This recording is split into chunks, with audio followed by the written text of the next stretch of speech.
En este lugar, la realidad se abre como una grieta. Lo que no ves, lo que no escuchas, está más cerca de lo que crees. Esto es Tercer Ojo, con Macario y Natalia, donde lo invisible se vuelve audible.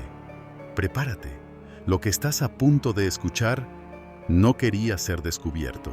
Coge mi mano, ponte en tu sitio, haz un círculo, en la oscuridad, cierra los ojos y pide un deseo conmigo. Manténlos cerrados. Y ahora vemos al hombre mágico. Al hombre mágico. Al hombre mágico. Está aquí para mí. Si esa sintonía os ha dado un pequeño escalofrío o una sensación extraña de familiaridad, es la reacción perfecta para el análisis que tenemos hoy entre manos. Totalmente. Vamos a sumergirnos en un rompecabezas de los buenos, montado a partir de un montón de fuentes muy diferentes. Sí, tenemos de todo.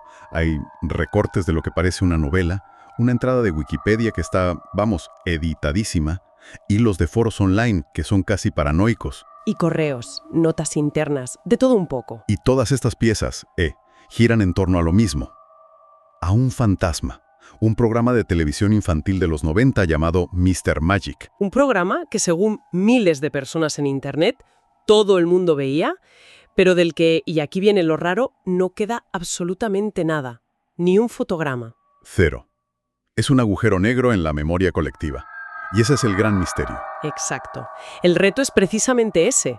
¿Cómo reconstruyes algo que parece que solo existe en la mente de la gente? Nuestra idea es usar estos documentos para seguir la historia de Val. Una de las niñas actrices. Sí, que 30 años después, curiosamente, es la que menos recuerda de todos. Vamos a intentar entender qué fue Mr. Magic y por qué su final fue tan traumático que parece que lo borraron de la historia. Pues si te parece, empezamos por donde empieza casi todo el mundo. Por Internet. Los foros están a reventar de gente buscando pruebas de que no se lo inventaron. Buscando validación, ¿no? Justo. Hay un usuario que sale mucho en las fuentes, Hat and Escape, que, lo suyo es una obsesión. Cuenta que he buscado en hemerotecas, en guías de televisión viejas, nada. Y en ese vacío, claro, la gente empieza a especular. A lo loco. Las teorías sobre quién era Mr. Magic son de lo más variadas. Hay gente que jura que era una marioneta gigante un poco siniestra. He leído eso. Otros dicen que era un actor con un disfraz y una máscara que no se movía. Y luego está mi teoría favorita, muy de los 90, que era uno de los primeros personajes hechos por ordenador, un CGI, y que por eso daba tan mal rollo. Es que lo fascinante no es cuál es la verdad, sino que todas estas teorías existan a la vez. Claro. Demuestra que el personaje era una ausencia. Un lienzo en blanco. Nadie le recuerda la cara, solo la capa y la voz. Eso ya te dice que el programa funcionaba a otro nivel, más simbólico. Pero donde la cosa se rompe de verdad es en el recuerdo del último episodio. Sí. Aquí la memoria colectiva estalla, porque la gente no solo dice que lo vio en directo, sino que sus recuerdos son contradictorios y muy, muy traumáticos. Totalmente. Unos te describen con un detalle increíble cómo la capa de Mr. Magic de repente cayó al suelo, sobre la nada, como si se hubiera evaporado quien la llevaba. ¡Qué imagen! Y otros tienen grabada a fuego la imagen de la niña más pequeña, Kitty, gritando a la cámara. Un grito de terror puro. Y luego están las versiones más peliculeras, por así decirlo. He leído a gente en foros que habla de que los decorados se incendiaron o que se derrumbaron en mitad de la emisión. Exacto. Y aquí la clave es que nadie recuerda un simple fallo técnico. No es que se fuera la luz, ¿sabes? Recuerdan que la magia falló de forma catastrófica. Es una distinción súper importante. El trauma no es que el programa se acabara. Es que la promesa de ese mundo mágico y seguro se hizo pedazos de la forma más violenta posible. Y cada uno de esos recuerdos, que seguramente son falsos, es un intento de la mente de un niño de darle una explicación a por qué el hombre mágico les falló, por qué los abandonó. Y en el centro de todo este trauma borrado está ella, está Val. Las fuentes nos la presentan 30 años más tarde, viviendo, una vida muy particular. Sí, está en un rancho, aislada con su padre, y no recuerda absolutamente nada de su pasado en la tele. Su vida se describe como un conjunto de puertas cerradas, literal y metafóricamente. Es que su psicología es el motor de todo. El padre le ha criado diciéndole que la mantenía a salvo. ¿Pero a salvo de qué? Exacto. Ella siente una culpa enorme, un peso, pero no sabe de dónde viene. Hay una nota que describe algo muy curioso. Anima a todo el mundo a hacer preguntas, pero ella se lo tiene prohibido a sí misma. Es una parálisis autoimpuesta. Totalmente. Y ese estado, claro, no podía durar para siempre. ¿Y qué es lo que lo rompe? ¿Cuál es el detonante? La muerte de su padre. La dueña del rancho, Gloria, lo publica en Facebook. Y esa pequeña rendija es suficiente para que el pasado, que la llevaba buscando 30 años, la encuentre. Y la encuentra de la forma más directa posible, en el velatorio. Sí. De repente aparecen 3 hombres, Isaac, Javi y Marcus Reed, que las fuentes dicen que fue un actor infantil bastante famoso. Y no la reconocen a ella, a Val. Buscan a Valentine, su nombre de entonces. Y ahí es cuando el mundo de Val se viene abajo. Le cuentan que estuvieron juntos en un programa de niños. Para ella eso es, vamos, ciencia ficción. Pero esa no es la bomba más grande. No. La bomba de verdad es cuando uno de ellos le suelta. Tu madre te ha estado buscando todo este tiempo. Ahí descubre que su madre no estaba muerta, como su padre le había hecho creer. Es una traición. Tremenda. Toda su vida era una mentira para mantenerla encerrada. Entiendo que a partir de ahí actúe por impulso. Totalmente. Se une a ellos. Se suben a un coche para ir a una supuesta reunión para grabar un podcast sobre el programa. Pero ese viaje es más que eso, ¿no? Mucho más. Es una inmersión a la fuerza en un pasado que no es suyo. Y ya en el coche empieza a notar cosas raras. Comportamientos casi rituales. Como la regla de no decir el nombre. Justo. Prohibido decir Mr. Magic en voz alta. Al principio parece una manía, un trauma de niños, pero es más profundo. ¿Es que se siguen rigiendo por las reglas del plató? Exacto. Vales hasta recuerda una canción que creía haber inventado. Conoce las reglas, tenlas claras. Pero no la inventó. Era parte del adoctrinamiento del programa. Eso te dice que lo que pasó allí dejó una huella muy, muy profunda. Como una secta. Y el destino del viaje es igual de inquietante. Los documentos describen una casa enorme, de varias plantas, en mitad del desierto de Utah. Y la casa es un personaje más. Las descripciones son muy sensoriales. Hablan de una atmósfera opresiva, de que los dormitorios no tienen puertas. ¿Sin puertas? Sin puertas. Y de un zumbido eléctrico constante, que más que oírse se siente. Y por la noche todas las teles de la casa se encienden solas mostrando estática. Un momento. ¿El zumbido? En una de las notas internas que tenemos, un técnico de sonido se quejaba de un zumbido persistente en el estudio imposible de aislar. ¿Buena conexión? Es lo mismo. Es una conexión excelente, ¿sí? Ese zumbido es la primera pista de que la amenaza no era una persona, sino el propio lugar. Y sí, es la primera señal de que la casa y el plató comparten esa anomalía. Y allí en la casa le recibe Jenny, la organizadora, descrita como frágil pero controladora. Y es en esa casa donde Val se enfrenta a la peor verdad, a lo que explica esa culpa que lleva arrastrando. Sí, descubre que no era hija única.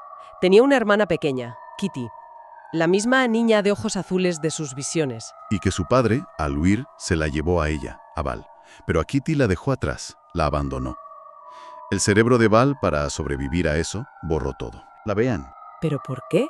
Si es la prueba que todos buscaban, ¿por qué esconderla? Porque la cinta no confirmaba sus recuerdos, los destrozaba, desmontaba toda la historia que ellos se habían contado para poder seguir adelante. ¿Y qué es lo que se ve? Se ve un episodio perdido que lo cambia todo. Se ve que la magia del programa no venía de Mr. Magic, venía de Val. De ella. De ella. La pequeña Val era la única con la fuerza de voluntad para controlar el poder de ese lugar, lo que llamaban la capa. La cinta muestra cómo ella usa ese poder para proteger a los otros niños de la influencia de la entidad del plató. Ella era la guardiana. Increíble. Era la heroína de una historia que no recordaba. Entonces, ¿qué pasó el último día? ¿Qué muestra la cinta sobre el accidente? Muestra el momento exacto. Val, por lo que sea, ya no está en el plató. Su control ya no está. Y Jenny, la anfitriona de la casa, intenta ocupar su lugar. Invoca la capa, pero no es lo bastante fuerte. Y se descontrola. Se descontrola por completo.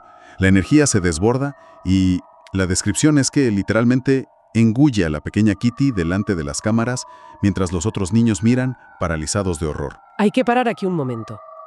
Esto lo cambia todo. No es un accidente normal.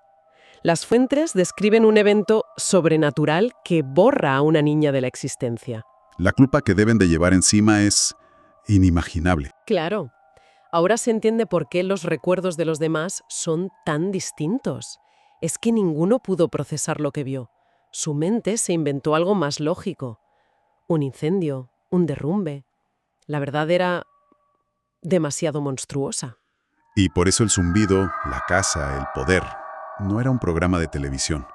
Era la fachada de algo mucho más antiguo. Las fuentes revelan que el programa estaba ligado a un pueblo cercano, Bliss, que funcionaba como un culto. El alcalde del pueblo, de hecho, es descendiente del fundador. Y en las notas de Jenny, ella lo explica todo. La cosmología del culto. ¿Y qué creían? ¿Qué buscaban? Según Jenny, los fundadores encontraron en el desierto lo que llamaban un velo, o una grieta en el mundo. Un sitio donde la realidad era más fina y que emitía ese zumbido de poder. Aprendieron a canalizarlo, pero necesitaban catalizadores. Niños. Las mentes maleables, sí. Y Mr. Magic era la herramienta. El constructo para hacerlo. Exacto. Era un método para controlar esa energía. Su objetivo era corregir a los niños.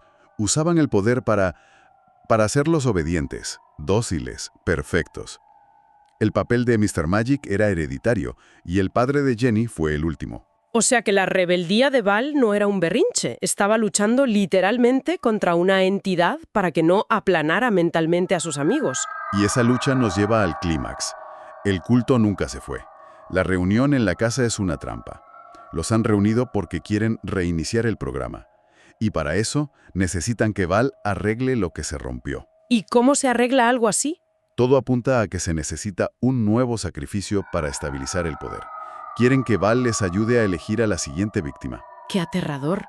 Empezamos con la nostalgia por un programa perdido y acabamos en una conspiración de un culto que sacrifica niños. El recuerdo colectivo que parecía tan inocente era solo una capa de pintura sobre una verdad espantosa. Y los temas que hay debajo son muy potentes. La memoria, el trauma, el control. La idea de una infancia perfecta que vendía el programa era para los niños de dentro una prisión. Y los adultos, sus protectores, eran los carceleros. Es una metáfora brutal sobre el control parental llevado al extremo. La idea de corregir a los niños para que encajen en un molde, eliminando su individualidad.